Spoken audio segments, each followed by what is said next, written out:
OK，欢迎大家今天又再次来收听我们达彦教育每周四的webinar 啊。今天我们有幸又请回了我们的导师 Sarah 啊，Welcome back Sarah，It's good to see you again。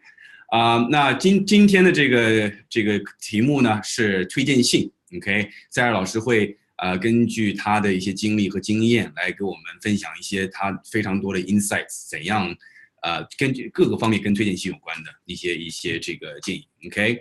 好，那在开始之前呢，还是同样讲座的同学，简单介绍一下，我们是谁？达彦教育呢，是一个以外籍顶尖名校毕业的导师为主体的这么一个留学机构 ，OK， 对你的留学申请的准备进行一个专业的一个指导 ，OK， 那这种指导是教练式的，而不是保姆式的这种全托的这种的怎么讲呢？这种服务了 ，OK， 那导师们给你提供的这些指导都是第一手的，让你能够少走一些弯路 ，OK， 好，那当然也有一些同学可能还不认识我这里就是大体大家可以看一下了。我在美国待了10几年，然后工作学习很多的经历也都有，然后也经历过转专业跨专业申请以及各个行业的一些经验 ，OK， 所以说有任何问题的话也可以欢迎来问我。那咱们的 Sarah 这个导师的话，他是本科Bachelor of Arts 是在多伦多大学是在加拿大完成的，然后他的本科的话是在他的故乡瑞士是在Landic International University， 那他的MPhil 是在鼎有名的剑桥大学了，而且同时他还是一位 Gates Scholar，OK， 盖茨学者。等一下的话，他会对自己的背景和情况有更详细的这么一个介绍 ，OK， 那我这里就不再多说了。那今天的真的就是第一部分肯定还是我们的Sarah 来进行一个分享 ，OK， 那第二部分的话就是我们的 Q&A 的环节。OK， 那今天就是 Sarah 导师的分享，就我们以往的经验的话，是非常的，非常有内容，非常有专业 ，OK， 干货非常多，所以大家一定要做好准备，记好笔记 ，OK， 因为今天你的收获绝对会是满满的。All right, Sarah, are you ready to start? Okay, we're gonna go ahead and unmute you. I think Andy mentioned to you that we're gonna hand the mic to you completely for your PPT, for your sharing. I'm not gonna translate or anything. It's going to interrupt your pace, your rhythm. Okay, thank you. And it's nice to be with you today. I'm just going to go in and try to share my screen. How do I do that again? Ooh. At the bottom, share. At the bottom? Oh, yeah. Here we go. Perfect. And yeah, after you share, make sure you disable annotation so attendees don't start drawing all over the place. Got it. All right, so let's go in. So, greetings everyone, nice to see you today. I'm here to share with you on the theme of, how and why to get excellent recommendation letters. I hope that today's session will be helpful for you as you prepare for your future applications to different university and scholarship programs. So today I'm going to cover briefly a number of key questions. How a recommendation letter fits into the process of your university application, who you should ask for a recommendation letter, and what materials you should prepare for your recommender or recommenders. And in the course of this presentation, I will offer my top tips, which include building a relationship with your potential recommenders, thinking ahead and asking early, preparing a recommender packet to guide the letter content and style that you want your recommenders to write for you, and of course, always remembering to express your gratitude to anyone who takes time to be your recommender. So those are going to be my top tips. I think my journey to my PhD in education at the University of Cambridge was already explained. I've lived in a number of different countries. I've undertaken work on several different continents. And I had the good fortune to be a Gates Scholar for my MPhil and my PhD at Cambridge. So I've had to ask for recommendation letters along the way from a lot of different people, from professors of mine and colleagues or employers of mine. And it's on this basis of this experience that I'm sharing with you my tips today. So let's jump into it. Why are letters of recommendation important? They're very important for a number of reasons. First of all, when somebody is applying to a university program, there's no way really to verify beyond the test scores and academic marks you've received. There's no way to verify what an applicant is like as a person, as a learner, whether your academic and professional experiences or your extracurricular experiences are real. And so the letter of recommendation is very important because it verifies your achievements, and it also indicates to the admissions committee what other people think is your potential. And the letter of recommendation, when it's an effective one, shows your qualities not only as a learner, but also as a colleague. It will speak to your working habits, your learning styles, will show how you've dealt with challenges and setbacks. And so, and in the best of cases, it will give particular attention to those qualities and skills of yours that are relevant to the program or the scholarship that you're applying for. And so, in the end of the day, your letter of recommendation is really what makes you stand out from the crowd. You have to put yourself in the shoes of the admissions or selection committees who may receive hundreds, even thousands of applications. And among those hundreds and thousands of applications, there are going to be a good number who have already excellent academic profiles. So marks alone are not enough to distinguish you in your application. And this is where the letter of application is really important. It brings life to you as an applicant. It shows you as a person, and it helps you to stand out from the crowd. And I like to think of it as being like a chance to add a dimension to you, like a diamond. A diamond is brilliant when different facets have been cut into it carefully so that the light passes into the diamond and reflects brilliance and color. And your different application components, your marks, your scores, your personal statement, your CV, and your application letter all add different facets to your profile as an applicant. And the better those different facets are cut or shaped, the more you're going to stand out. So this is, for me, the importance of recommendation letters. The next question is, who should you ask for a recommendation letter? This is very, very important to think about. And it will depend on a number of different things. So it will depend, of course, upon what is your target program. In general, we might say that it's good to have an academic letter of recommendation, and then another one which is either work-related or related to your extracurricular life. And that's because most programs will require 2 letters. Sometimes they'll require 3 letters. In this case, maybe you would have 2 academic letters of recommendation and 1 which is non-academic. And that's because you want to make sure that you're covering not only your academic performance, but also your character qualities and other skills and experiences that you bring to your application.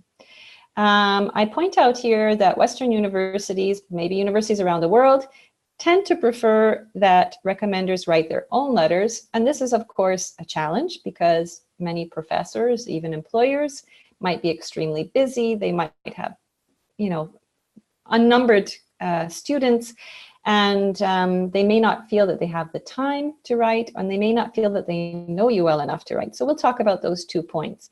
And this comes to one of my first tips, which is that the better your recommender knows you, the more likely it is that they'll accept to write on your behalf, and the better their letter will be. So this is a very important point. And it brings me to the next point, which is building a relationship with your recommender.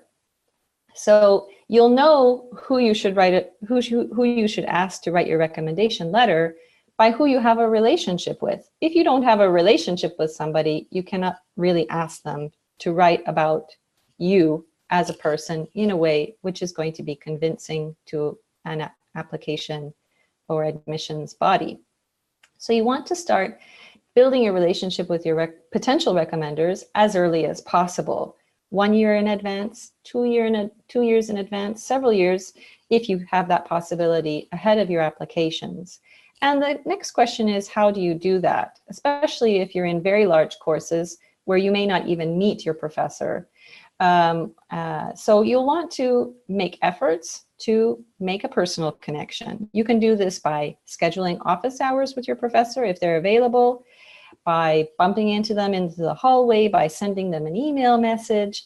And in the course of that relationship building, you can talk about your work or your course program, but also try to make that personal connection in the sense of identifying common interests. Maybe there's something that you're reading that they're also interested in reading. Maybe there's some extracurricular activity that's related to the topic that they teach or that they're working on that you might invite them to, or you might discuss with them.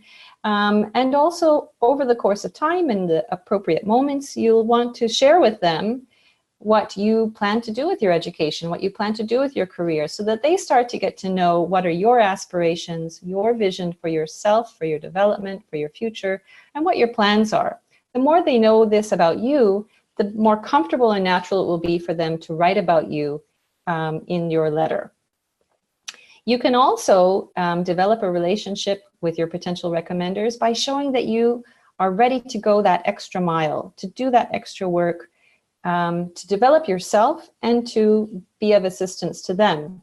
So this will show your determination. This will show your sincere interest in the field. And then, of course, another way to develop a relationship with your potential recommenders is to ask for feedback and guidance. They may not always have time to give it to you, but it shows that you respect their expertise. And in the best of situations, they will actually give you some of their time to provide you with their insight, with their guidance, and to help steer your development. And this is also an important quality that will then be reflected in your recommendation letter. So at this stage, my tip to you is to show your potential recommenders that you are both interested in them, in their expertise, in your common project or field of study, and that you yourself are interesting, somebody who's well-rounded, somebody who has broad interests, who has plans, who's thinking ahead. So concretely, what you'll then want to do is you'll want to create a recommender packet. That's for moving from the relationship building stage into the letter writing stage. But before we get to that, let's think a little bit about what makes a bad or good recommendation letter. And here are some of the things that have been gleaned from a lot of experience. Bad letters of recommendation tend to be too short, unenthusiastic, distant and impersonal. They only communicate facts and figures that any admissions committee could see anyway in your CV or in your school transcripts and examination marks. And they don't really give any additional or unique insight into you as a person. Bad recommendation letters also are not customized to the target college or program that you're applying to. And I send a message of caution here, beware, because poor letters of recommendation that have these characteristics are no better than having no letter of recommendation at all. They can actually damage your application process. By contrast, a good letter of recommendation will elaborate with examples and anecdotes. It will be a longer letter. It will say more things. It will use exciting and powerful language about you as a person. The recommender will share their personal observations of how you interact, of how you apply yourself, of how you problem solve. So it will go beyond what anyone can read from your CV. It won't just repeat what's in your CV. It will add additional insights. And above all, and this is extremely important, a letter of recommendation should really focus on your unique strengths and talents. And we'll look at some examples of how that's done in writing. And in the best of cases, the letter of recommendation should really be customized to your target college and program. So I've prepared a few examples to show you perhaps how these tips get put into practice. This is my example of a bad letter of recommendation. We see that it has those characteristics that were just listed. It's short. It uses unenthusiastic language. It doesn't really say much about the person. We can just take maybe a moment to read this independently.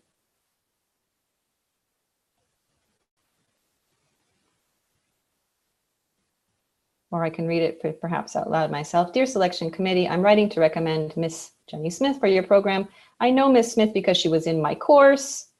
She is diligent in her work, completed all her assignments. She scored well on her final exam.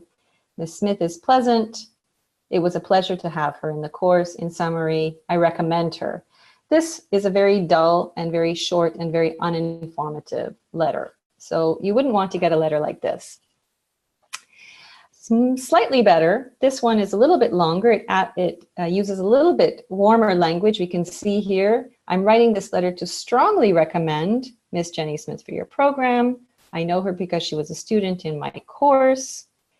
Here's an interesting point. The third sentence. She came to me a year ago to discuss the possibility of interning with me as a research assistant.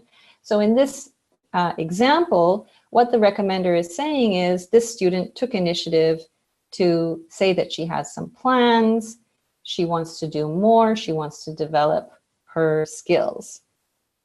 By the time of our second meeting, she had read what I had given her and prepared a 2-page project description. This was an excellent display of initiative. The second part of the letter talks about how well she worked, how much she put in extra time, etc. So that's a medium letter. It ends with, I would strongly recommend Ms. Smith for a position in your program. That's a decent letter, but it's not yet an excellent letter. Here's an excellent letter, which I won't read the whole thing, but you can see it's 2 screens long. It's a longer letter, and it uses very enthusiastic language. It uses a lot of examples. It describes the particular qualities that distinguish this imaginary student. I'm writing this letter to give my highest possible recommendation for Miss Jenny Smith. For an admissions officer, this is a serious letter, and this is a serious candidate. So then the theoretical recommender here says that she expressed a keen determination to pursue a research career. She inquired into the possibility of interning with me. She asked good questions on her own initiative, found and read many papers on the subject. After our second meeting, she presented me with a 2-page project description. I was quite impressed at her motivation and resourcefulness, so I agreed to bring her on. So you see, this letter is using lots of keywords that describe the character and manner of working of this individual, and it's really positive language, and it's giving actual examples. So then it continues. During this period, Ms. Smith demonstrated the ability to work independently with great creativity and enthusiasm, etc. It also then talks about how this person interacted professionally with participants and colleagues, displaying diligence and insightfulness in data analysis, showing dedication and a positive attitude throughout long hours of work. So it's talking about her academic skills, her research skills. It's talking about her interpersonal skills. And I'll leave you to perhaps read the rest of it when you have a little more time. I'll just mention here that this theoretical recommender says something to the effect of, she earned the place of first author on a journal publication for the project, drafting high quality and well-researched article and ensuring manuscript revisions. So what this is explaining to me as an admissions officer is that this applicant, this student, is really performing at a high level, developing their skills, taking initiatives, following through on projects, being creative, etc.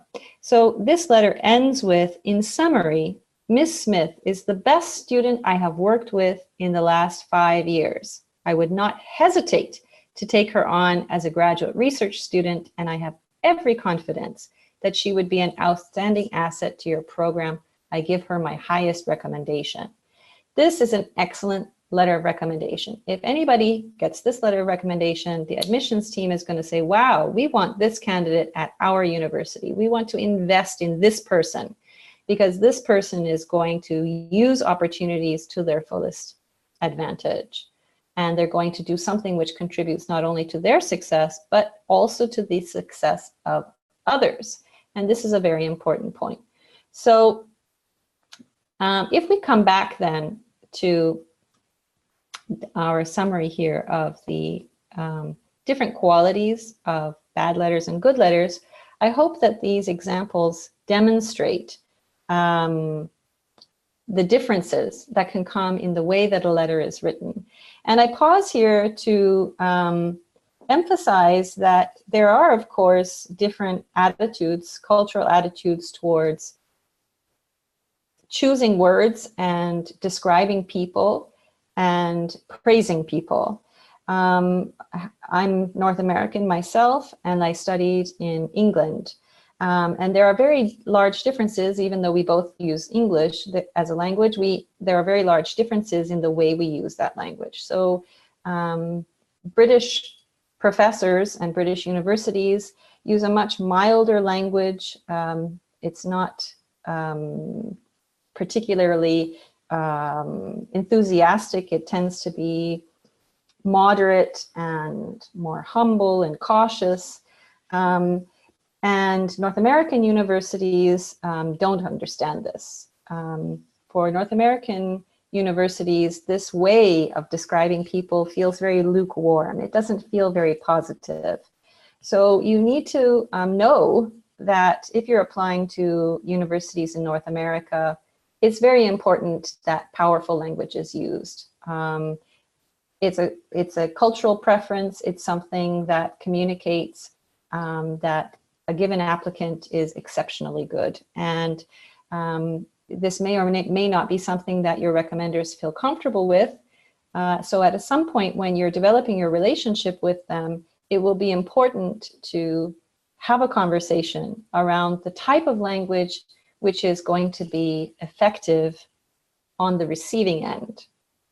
So that's one of my tips. So I'll skip back over these letters, which you can read again when you have more time. Let's talk now about what should be in your recommender packet. Well, first of all, the recommender packet is what you give to your potential recommender or to your chosen recommender when it comes time to writing your letter. So I'm presuming now that you have developed relationships with a couple potential recommenders, some professors, some employers, etc. over time. They've gotten to know you, you've shown them how well you work, you've shown them what you're interested in, and you've reached the point where you want to ask them to write a letter of recommendation for you. So they need to have certain materials in order to prepare the letter. So you want to give them as much information as possible. And my tip is to give it to them in a way which already models, if possible, some of the language that you hope will be in the letter. So first of all, you need to share with them what are your application deadlines, because a letter which is late is no letter at all. So you need to tell them when you specifically need the letter back, and they need to know very clearly how they should submit the letter. And if you need to get the letter translated before it's sent, you should build that time into your planning. You'll also want to provide any school transcripts and test scores for your language exams or graduate entrance exams. You'll also want to gather together and provide them with information about the schools and programs that you're applying to. Do they have any particular entry requirements that go beyond having a certain grade point average, for example? Do they want to have people who have already some experience in a given field, laboratory experience, work experience. For example, if you're applying in the field of education, they may want to have somebody who already has some experience working in schools or volunteering with child or youth programs. It will depend, of course, on what your program you're applying to. And also you yourself will want to go carefully through any websites or program descriptions, and you should read between the lines. What skills and attributes is this program looking for in their best applicants? What is the character of this university? Are they looking for independent thinkers? Are they looking for entrepreneurs? Are they looking for brilliant scientific minds? Look for those keywords that come out of the course descriptions, and make sure that you include, even if you have to write it yourself or summarize it yourself, make sure that you include a description of what your target school and program is looking for in their best applicants. Of course, you will also want to provide your recommender with your CV. And not only your CV, you may also want to write up in an email or on some other format some examples of your academic and professional and extracurricular achievements and skills and experiences. I can, for example, say I worked for a couple of years in Bosnia as coordinator of a program, which is true, and that's on my CV. But it's much more interesting if I say I led a team of 24 people in a post-war environment with very little resources under dangerous circumstances among traumatized populations, and I had to find ways to rapidly solve problems and keep that team unified despite serious threats and challenges. So I'm not going to put all of that in my CV, but anecdotally, it's important to describing me as a person, as an applicant to a particular program. And so your recommender may or may not know you well enough to be able to draw on such anecdotes about you. So you'll want to provide your CV, but you may also want to provide some more elaborate examples of things that you have done and achieved in different areas of your life. Also, most universities, all universities nowadays perhaps, require you to write some kind of personal statement when you're making an application to your graduate program or to a scholarship program. And this is your statement about what you want to do, what your plans are, why you're a good candidate. Any personal statement that you have prepared, even drafted, although at that stage probably you've already refined it. Maybe earlier on in your relationship with your recommender, you might show your recommender a draft of your personal statement and get their feedback. That's another way to make a relationship with them. But in any case, you'll want to provide them also with a copy of your personal statement so that they also have a vision of your future plans and ambitions. And then here we come back to the idea of any supplementary information that might be helpful to your recommender to develop this character profile of you. Examples of how you have worked or developed something or innovated something or problem solved a particular situation, anything that you've achieved at great pains, or ways that you have collaborated that go beyond, for example, just attending a course or doing well on exams. So you'll want to add these anecdotes that help to bring those different facets to your profile. And all of that becomes information for your recommender to think about you. And the more you do this, the more you show that you're well prepared, the more that you show that you're taking initiative, the more that you show that you're very serious about your applications. So preparing the recommender packet in itself starts to distinguish you as a top candidate. Right, and as a final point, depending upon the person you ask, they may simply say, I don't know how to write an application, a recommendation letter, or I don't have time to write a recommendation letter. Can you please provide me with an outline? Or can you please provide me with a draft? Or can you please kind of set it out for me and I'll fill in the blanks? It may end up happening that you need to do that. And so I put it here as an optional thing to include in your recommender packet. So in summary, My first tip, build a relationship with your potential recommenders. The best letters are built on good relationships. So start thinking ahead and building, if you have time, even years in advance. Number two, for the letters themselves, think ahead and ask early. If you have a deadline in 2 or 3 weeks, it may simply not be enough time, even if your recommender would be happy to support you. They may have other deadlines, they may have other projects. So really think in advance and ask early. You might ask informally a few months in advance so that your recommender starts to think about you in their free time and what they would say about you. But definitely you don't want to ask any later than 3 weeks in advance of the actual deadline. Tip number 3, create your recommender packet to guide their writing content and style. In this respect, you may even find examples, letters of recommendation examples. You can sometimes find them online. You might have a letter of recommendation from a previous time. But anyway, you want to provide your recommender with this package that we've just talked about so that they have all the detailed information that they need to write an excellent letter about you. And once your recommender has spent time and written a letter for you, know that it takes a few hours at the very least to make an excellent letter of recommendation. And express your gratitude. Anybody who takes the time to support you in your pathway to success is doing it for free and out of their desire to see you succeed.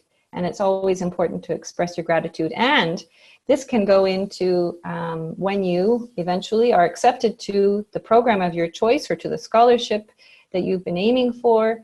Remember to thank them again and to say, thank you for helping me to get here. I really appreciate it, because recommenders can remain colleagues and friends, and they can be recommenders again for you in the future. So you want to maintain that relationship over time and share your success with them. So those are my top tips. I now will stop the share here and come back to Bowen and see if you have any questions. I hope that was helpful.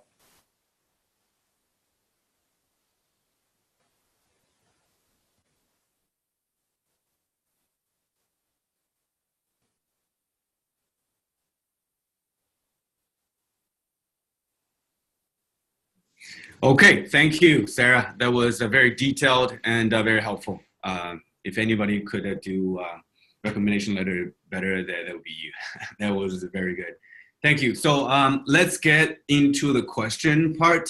I believe that some of our attendees will probably have some questions. Let me take a look real quick. Okay. So we do have one from Ray Ling. It's pretty long. Let's read it to you. I participated in an international film project. Now I'm planning to apply for a graduate project called Social Science of Internet. Should I ask the supervisor of the film project to write a recommendation letter for this application? Both the projects have some connection with mass communication, but the film project has little connection with the internet. Definitely. If that's something that you've worked on and you have a relationship with that person, and that person either mentored you in developing certain skills or observed you in a professional context, developing your skills and showing enthusiasm about developing these things, definitely yes. What you'll need to do is you'll need to help your recommender make that connection between the particular project and the program that you're applying to. So this is where you'll want to think about what are the related skills between the work that I was doing and the program that I'm now applying to. And you can, I find, it's possible to connect even two very dissimilar things with a little bit of creative thinking and analysis. So you might have been showing analytical skills, you might have been showing communication skills, you might have been showing enthusiasm for different forms of technology, who might have been showing awareness and critical thinking around social issues or ethics related with the project, that may then connect to the subject of study that you're applying to. So this is where you'll want to talk through with this potential recommender how to create that connection so that the letter is most effective for getting into the program of your choice. But sure, it sounds like a great potential recommender.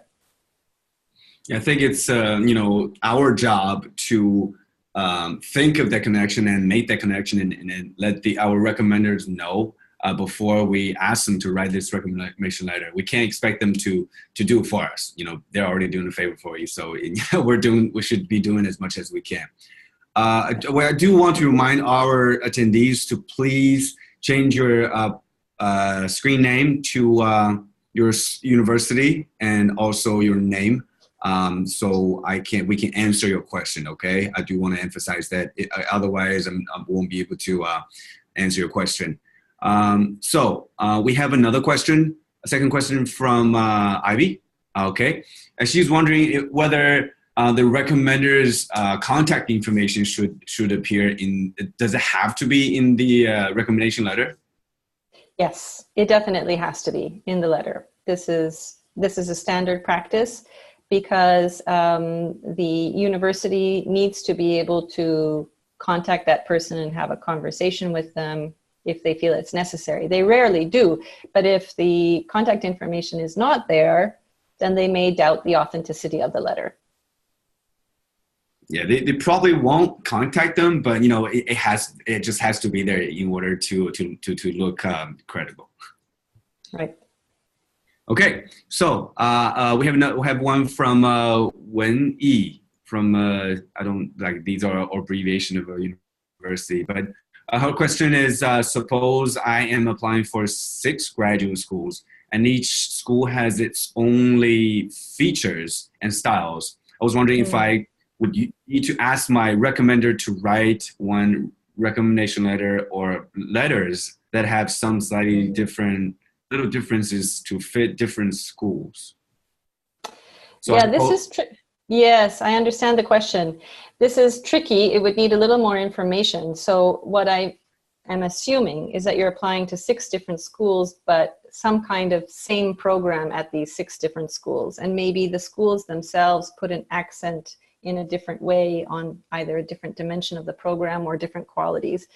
So presuming that that's the same topic of application across 6 schools, it would be nice if your recommender could write 6 different letters, but it's not realistic. I don't know any recommender that could spend the time doing that. So this is where you need to do a bit of homework first, where you pull out those unique characteristics from the 6 different programs, and that becomes part of kind of a combined list of qualities that will be given to your recommender in the packet.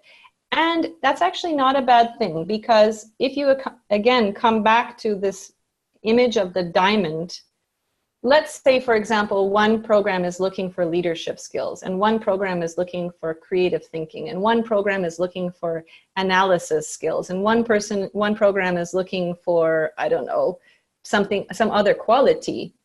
In fact, I don't think the one that's looking for creative thinking would mind if you're also demonstrating leadership skills. I don't think that the one that's looking for leadership skills will mind if you are a good analyzer. They will also like those other facets of you. So you can bring those different facets together into one common letter, and it will serve multiple audiences and to your advantage, I think.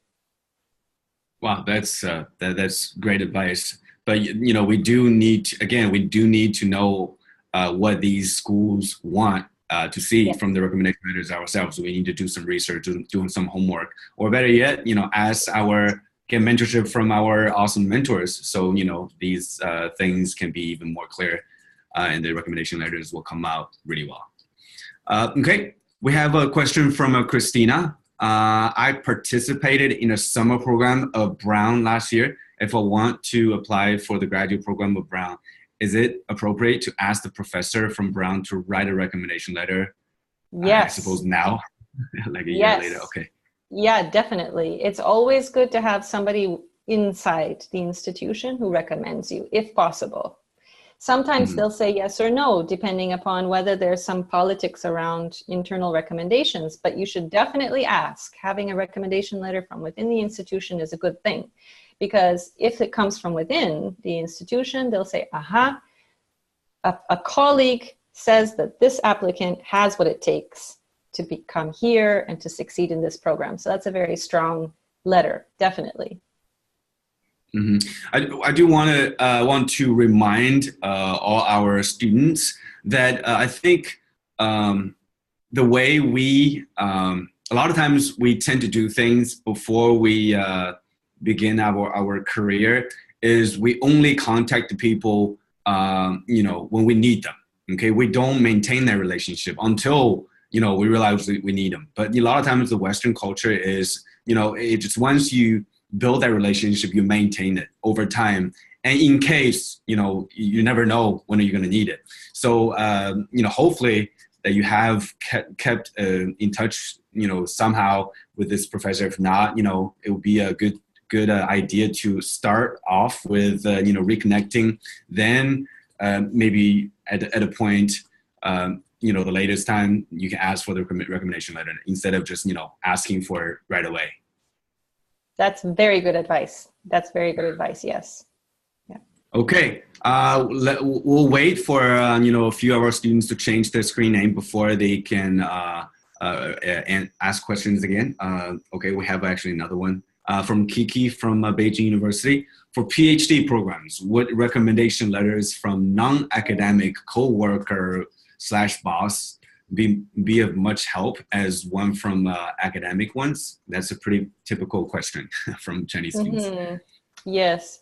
Well, again, this will depend on what that work was and if it bears any relevance to the program that you are applying for. So if you think that the work environment, like if I'm applying to do research in education, and I had education professors, and then I also happened to work in an entrepreneurial technology company. It may or may not be relevant. It depends. Am I applying to an educational technology program? Do I want to do research on educational technology? In which case I can make the connection between the academic and the non-academic. And I can say that these are two different facets that demonstrate that I'm good for this program.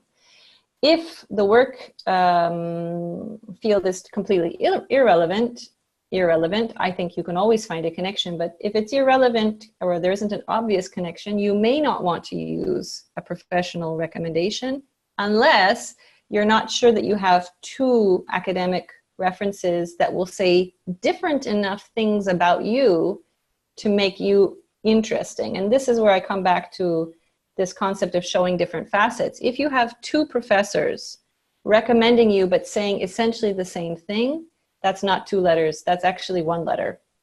So you need to have two different perspectives on you that create a profile of you that is full and comprehensive. So this is a bit where you have to do some strategic thinking yourself before you decide who to ask. Wow, yes, exactly. Okay, all right, we have another question from Hui. Thank you for sharing, and I have a question. Okay, never mind. Okay, to what extent is the background and academic achievement of the recommender's background important? It is somewhat important because you want to have recommenders who themselves are achieved. That gives credibility to their recommendation. On the other hand, if you have a junior professor or a senior professor, some of these titles, assistant professor or full professor, some of these titles will be recognized in an international context.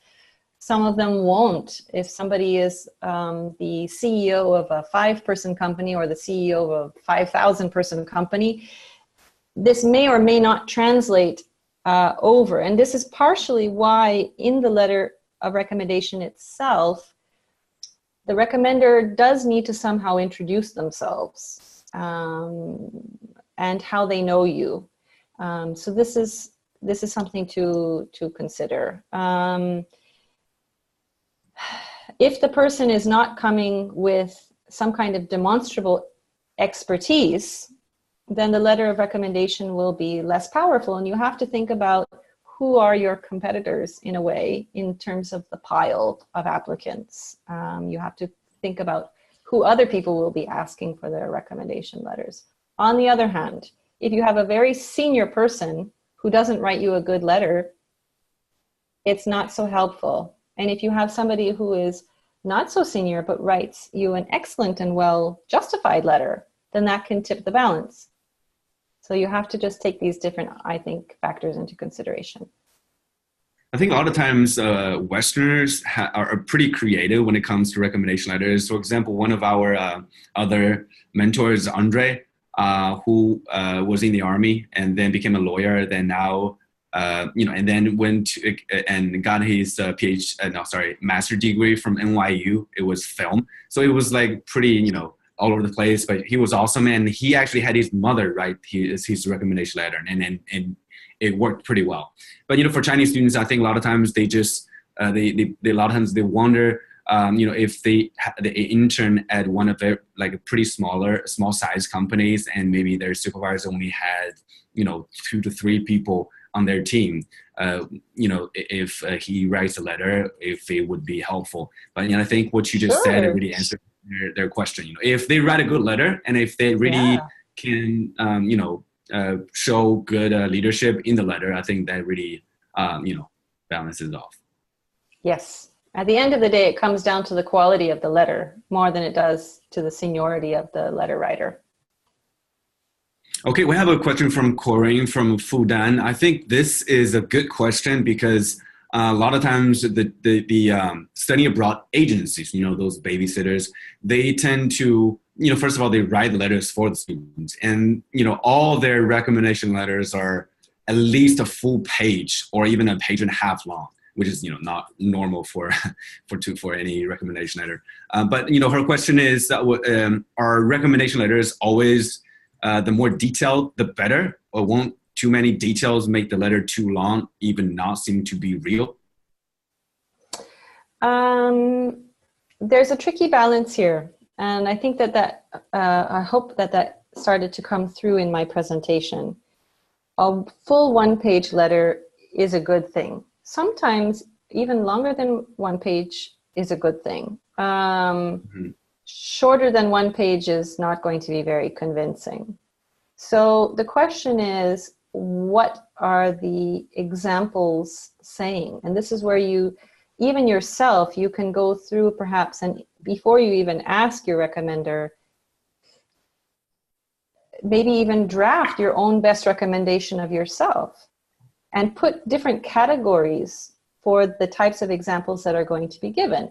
If somebody spends 3 paragraphs describing the same quality, it's too much.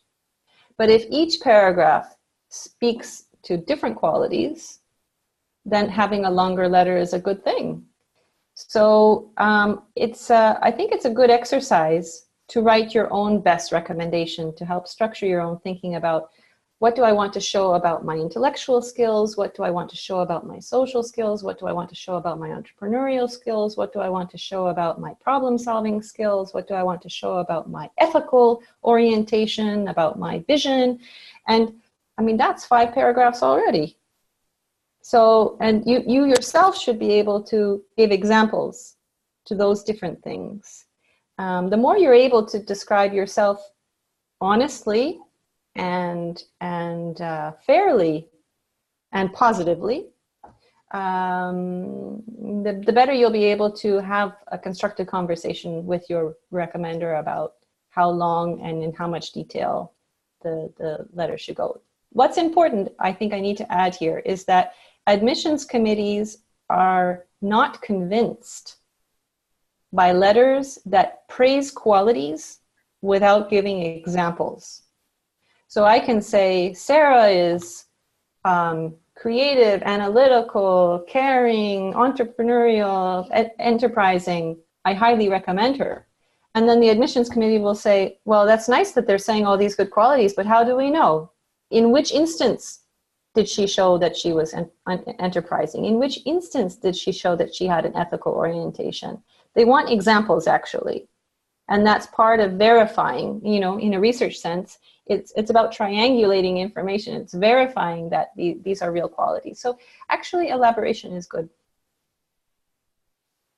Yes, I think it's a recommendation letter is almost like a personal statement from a third perspective. You know, I think, Yes. you know, it's important to lead a praise or some kind of quality with a example, you know, and then that's a lot of times, you know, where the Chinese students make mistakes. You know, they are, even in the essays that they used to write when they were younger in school, it was all more about, you know, like the fancy words and praise, you know, without examples. So now it's something that they really need, you know, pay attention to. Okay, we have a question from I suppose Jane is Shen Jie. Is that the same person? Yes. Okay. So one of the professors that I have created relationships. Before I entered the MA program, and we experienced some events together, but we haven't contacted often currently. So if I want to ask him for help, should I contact him soon and tell him about my recent situation and achievement, or maybe he's not so helpful? Thank you. Well, if you think that this person can potentially write you a great letter, yes, contact them. And the best way, if you haven't had, as was said earlier, if you haven't had contact with somebody for some time and you don't want to sort of just jump in out of the blue and ask them for a recommendation, which doesn't usually go over very well, write them an email and say, haven't been in touch with you for a while. I've been wondering how you're doing. This is what I'm doing. I've successfully finished this. I'm thinking about doing that. You know, sometime it would be nice if you wouldn't mind if I called you, or if we could have a conversation. I'd appreciate your advice, or I'd love to hear what you're up to, or I learned so much in your class. What are your, you know, what's happening now? Is there some way that we can be in touch? Creating that conversation, updating the person, you know, saying, I've been thinking of you. I appreciate whatever XY role you played in my life, and I wanted to reestablish contact with you. That's a good first step, getting the conversation going. Maybe not coming with the, I'd like a letter of recommendation as the first statement, but first an update is good. Yeah, I think with the Chinese professors, they're always glad to hear back from the students they've had in the past. And I think it's a good idea to ask them for opinion. First report, not really report, but let them know your achievements, what you've done, and ask them for maybe opinion on what you should be doing next. You might not take it, but it's a good thing to ask him for opinion. He is more experienced than you, after all. Absolutely. Okay. Absolutely. All right. While the our attendees are preparing for more questions, let's go over and take a look at some of the questions from RSVP. Okay, we have one from Shandong University, Finance and Economics. Wow, Chen Qing. I'm from Shandong, so from hometown. Anyway, her question is: I have worked many years, and I am not familiar with professors. How to chat with them? And my school is far from my current location. It's hard for me to chat with them face to face. Right. So yes, this happens. Sometimes there's a gap in your studies. You go off to do some work for a while, then you decide to come back to your studies later on for graduate school and so on. And this comes back to what we were just saying about reestablishing a relationship, which nowadays we can do by email and by other means. For example, if you follow or can find a way to follow your professors, for example, if they're on LinkedIn or if they're on ResearchGate or if they're on something, you can show that you're interested in them by lots of different digital means nowadays. And then you can also start the conversation. I saw that you published this, or I saw that you were awarded with that. Congratulations. Or I found it really interesting. I read it just out of interest. It reminded me of how much I learned in your course. So again, it comes back to my tip. Show that you're interested in them and show that you're interesting as a person. So you can find ways that establish relationship with that person, even if you weren't particularly close with them at the time that you were their student. Because at the end of the day, we're all people, and we're all developing in the course of our academic and professional careers. And sometimes we kind of think, professors, they're not real people. They're just up there doing their busy things, and who am I? But actually, at the end of the day, we are all people, and we like to feel appreciated. We like to feel respected. We like people to treat us in a nice way. And so showing recognition and reaching out will almost never fail.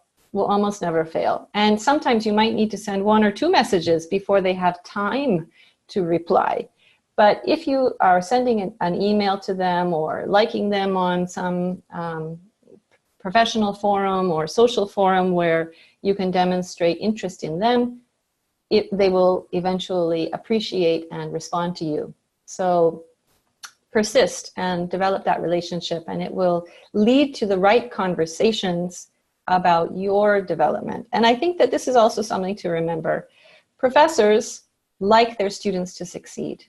They do, even the most cynical ones, because they give years of their life to training other people, and they may be tired from doing it. But to have even one student, let alone many students, to achieve and succeed because of something they have planted in that student is a great source of pride for every professor. So create that relationship with them, and they will be, I believe, happy to help you in whatever way possible. I think asking for a recommendation letter or connecting with the professors or teachers or reconnecting with them is actually a great start for a lot of our students to learn some even advanced social skills. Because, to them, especially in China, professors and teachers, just like you said, they're up there. They're not really on the same level with us. They're, higher. But, in my past experience, like all the teachers I had, I didn't have any professors in China because I went to, schools in America in high school. But, the teachers from middle school and high school, whenever we had reunions, big ones, and we invited, those 2 or 3 teachers, to the reunion, and they were so happy. You could see the joy, when you asked them to speak, in front of us, and they were just really happy. They felt, really accomplished, seeing all these people have grown up and have, started and being somewhere. So it's, we need to think about that from this angle. And also, our students are pretty unexperienced in this field. So it's a good idea for them to ask people who have experienced this, especially from Westerners. That all the time I was in America, I learned so much from, my classmates, from my professors, let alone someone like you who had experience applying and also finishing, prestigious schools, and also, have such a successful career. So I think it's really, this is where another, one of the things that our mentors from DIA can help our students accomplish. Okay, I think, our time is running up, so we're not going to, go through all the questions anymore, because we've answered quite a few questions after your presentation. So if anybody wants to ask any more questions, let us know, or you can, use our service. That way you have more time with wonderful mentors like Sarah and more. Okay, so here's a preview of our remaining webinars of this month. So as you can see, we're on our fourth webinar of the month, which is recommendation letters. And next week we will have a webinar about engineering application preparation, and it'll be our mentor Ryan from Yale, Cambridge, PhD master. Okay, so make sure that you put it on your calendar next time, so you don't miss it. It's gonna be just as helpful. It's never gonna be more helpful than Sarah's, apparently, but it's gonna be just as helpful as what you have heard today. Okay, let me see if there's another page. Yes, we do. Okay, here is the flyer with the information, and also you can see the barcode on the screen if you scan it, and you can sign up for it. Okay, 那这个我们看到这个二维码的话，是只要我们这个扫一下就可以这个报名了。OK， 这个下周的这个讲座会跟今天的同样的这个精彩。OK，let me see if there's another one. OK， 那我们现在还是在进行我们这个推文，然后有惊喜奖励的这么一个活动。OK， 大家可以看到，可以通过不同的方式，一个是分享活动推文或者是海报，分享1次、2次、3次以上的话，你的这个奖励其实是不同的。那包括还有如果你邀请好友来一起参加我们这个 Diet 的这个 webinar 的话，也是同样有奖励的，两边可以同时来进行。OK， 折上折的不是折上折，就是奖励上奖励。OK， 奖励加奖励都 OK 的。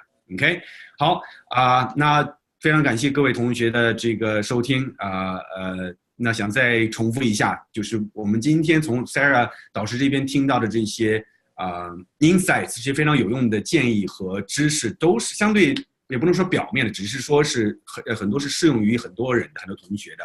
那大家可以看到，很多真正有对这些发问的同学有这个特别帮助的时候，是当你们问问题，根据你的情况来进行这个量身定制的一个回答以及引导。